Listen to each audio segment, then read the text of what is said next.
Ant-Man and the Wasp recently came out, and it was decently good. I enjoyed it, but more importantly, this film set up what's going to be used in Avengers 4, and quite possibly hinted that we're going to be getting mutants in the MCU. Warning, this video contains massive spoilers for Ant-Man and the Wasp, and if I'm giving myself a reach around, Avengers 4.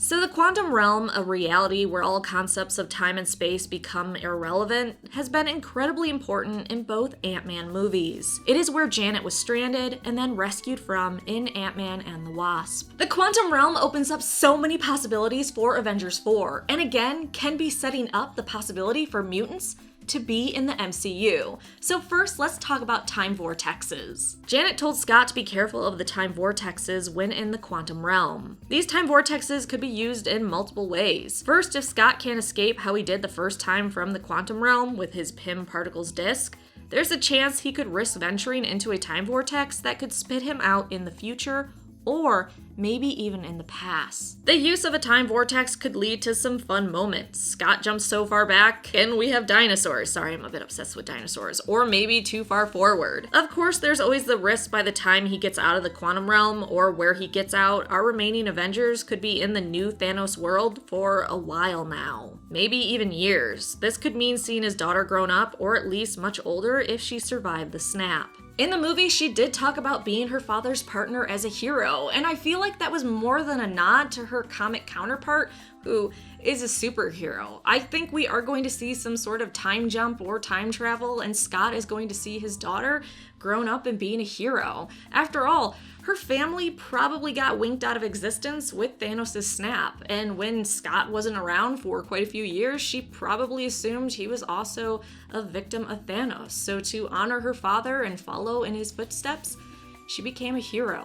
Seeing those two reunite in Avengers 4 is going to be very emotional. Even if he doesn't use a time vortex to escape the quantum realm and instead uses a Pym particles disc, he could still use a time vortex or time vortexes to either defeat Thanos or reverse what the Mad Titan has done. Or at least tell the heroes about the time vortexes as a potential strategy. As magic, sling rings, and Pym particles can access this realm, there's quite a few people that may help the heroes enter and utilize it, even besides Scott. Maybe this is where they pick up Captain Marvel, or maybe she already knows how to use the quantum realm to time travel, willing to come and help when signaled, like she was by Nick Fury at the end of Avengers 3. But even if they don't use time vortexes, they could still use the quantum realm to access different dimensions and rescue heroes, such as Gamora from the Soul World. When discussing the quantum realm, they made it very clear that other dimensions can be accessed through it. In one interview when talking about the quantum realm, the quantum physicist Marvel hired for the MCU said, "There is no notion of time yet. Things don't exist down there. So you're exploring different states, different dimensions, and you can't even tell which is time, which is space. Of course you can go back and forth in time. Potentially time is not a singular dimension. It is itself potentially a whole universe of dimensions included in it. It's just a label." We were also told, the quantum realm potentially is infinite. We had to distill it down to how much of the quantum realm we wanted to show in the body of this movie, and how much dramatically this movie could contain, because from the beginning I had this mandate that the movie has got to be under 2 hours, because it's a comedy and it's fast moving. When asked if time travel and moving between dimensions was possible with the quantum realm, we were told, of course that's possible, among many other things. Now I'm obnoxiously excited about those other things. If they do use it to get certain heroes, we already have major hints that Yellow Jacket is alive somewhere in the quantum realm from this bit of an interview from Ant-Man's director. He said, "Well, I mean, you guys are making a massive assumption. There's an assumption here that I'm not quite comfortable with. If you watch his death in the first Ant-Man, the suit is compromised. He shrinks and goes into a thing. I mean, he could be somewhere down there in the quantum realm." Though the quantum realm is huge, and I doubt they'd waste any of Avengers 4's precious minutes on rescuing a character like him. What I am wondering is if they'll use the quantum realm to bring back characters that died even before Avengers 3. If time manipulation is available, why couldn't they bring back characters that died before Avengers 3? Or possibly dip into another dimension where a hero is still alive and grab them. Time vortexes open up a lot of possibilities to nab people from different points in time before they even die. Look, I have nothing against Joss Whedon, but I'd love for them to bring back Quicksilver as a middle finger to that monster constantly killing characters I like. That sounded a tad more aggressive than it needed to be. I guess what I'm saying is I hope that Marvel uses the quantum realm to resurrect Quicksilver as a fuck you to Joss Whedon. That was a fucking stupid death and you know it. Of course, the quantum realm could also be used for its ability to let you see the future or possible futures. We have confirmation there were flashes of the future or futures in the quantum realm in both movies. These flashes could be major hints to the future of the Marvel Cinematic Universe. What if these glimpses could also give valuable information to our heroes on how to defeat Thanos, since they no longer have a wizard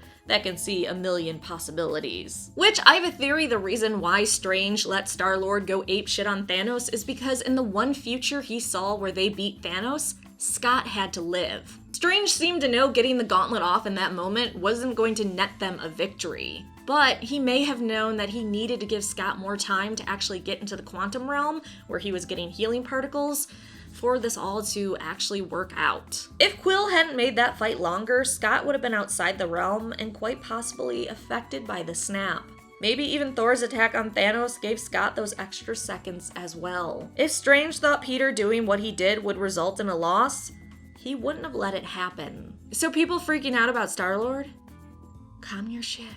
Now, sort of randomly, I want to bring up something I think a majority of us saw. So when they were rescuing Janet from the quantum realm, there was a city floating around. This city, untouched by Thanos' madness, could be used in Avengers 4, or maybe in a future Ant-Man movie. I don't know, I just wanted to bring up that city. So now let's talk about how the quantum realm could pave the way for mutants to be in the Marvel Cinematic Universe. Due to Fox owning the rights to the X-Men movie franchise, Marvel's Cinematic Universe had to skirt around them, including changing origins of certain characters and disastrously trying to push Inhumans. All around me are familiar faces.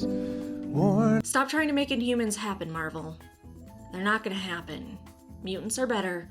Everyone knows it, and I doubt anyone, especially on the internet, would disagree with me on that. But Ant-Man and the Wasp may have given us a clue how mutants might enter the cinematic universe in a non-awkward way. I mean, haha, we were just hiding, guys. No, we exist. Hey, how's it going? It's kind of weird. Of course, Professor X could be suppressing people's memories or making them forget that mutants exist, but that's stupid and boring. Because I don't like it. So here's how we may get mutants introduced. Janet said something pretty important to Hank in this film. She said that the quantum realm didn't just make her adapt, but it made her evolve. Interestingly, we're told over and over again that mutants are the next evolutionary step of humanity. We know in the comics that Janet is mutated by Pym particles, and that gives her abilities, changing her biochemistry so she no longer needs certain tech that was designed for her to be a superhero. That doesn't seem to be the same in the MCU so far. So in the Marvel Cinematic Universe, the quantum realm mutates you, gives you abilities, makes you evolve. While mutated and mutant may not be the same thing exactly, especially in the comics, the use of the quantum realm to stop Thanos could lead to mutants being introduced into the MCU. However they use the quantum realm or release the energy from it, it evolves, affects, mutates a small percentage of people. Boom. We now have mutants. Heck, even in this movie, we saw quantum energy affect someone differently. Ghost was hit with quantum energy and her power set is very different than Janet's. This could mean the small number of humans that evolve from exposure to quantum energy could all develop different abilities. When the world is de-Thanoized, we could get mutant persecution. The small amount of humans that are changed and made mutants from the quantum energy could now be outcast. That's a pretty generic sci-fi trope, though usually once humans that are augmented in some way are outcast, some really terrible shit starts happening, so... Of course, I still have a crazy theory that when they reset what Thanos did, it will result in mutants being born through messing with time fuckery, but that's probably way out there. Or maybe they'll go the Ultimate Universe way.